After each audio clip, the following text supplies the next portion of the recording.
This is the third tutorial about how to use selection tools inside Photoshop. We started from the circular window as in the last tutorial, but we want to use another way to create our new landscape through this window. Okay, so last time we used the circular selection tools. Okay, let's make it zoom a little more.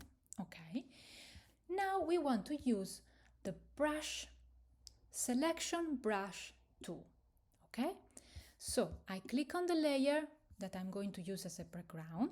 Okay, I just click on one area. Okay, I'm not coloring the image. Okay, I'm just coloring, okay, the area I want to select. Okay, let me give you an idea. So now I arrive at this. Okay, I click on the selection tool here. You can see how I selected. Now I can continue, so I click again. Okay, and I add more elements, so I can select all the side.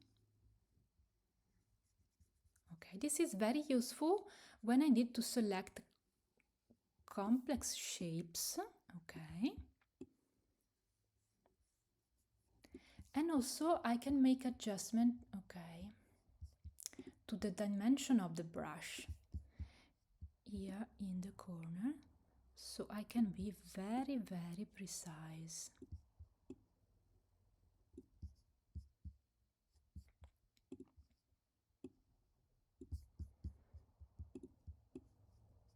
So I use a very big brush to cover the most part of the surface. I need to be sure that I don't leave nothing, no holes inside, otherwise this will not be selected. Okay, and for the corner I click on this arrow, I reduce the dimension of the brush, so I can be very precise.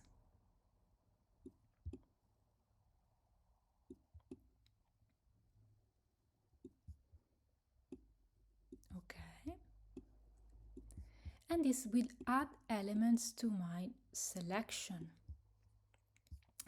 If I want to remove something from the selection,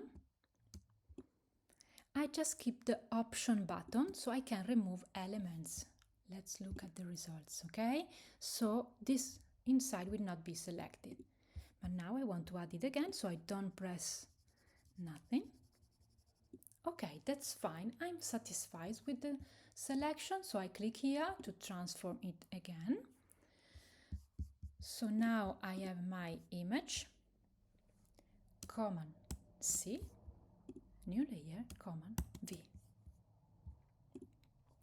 And that's fine. This can be also useful if I have different elements, okay, to be selected, okay, that are maybe too circular or strange shapes and so on.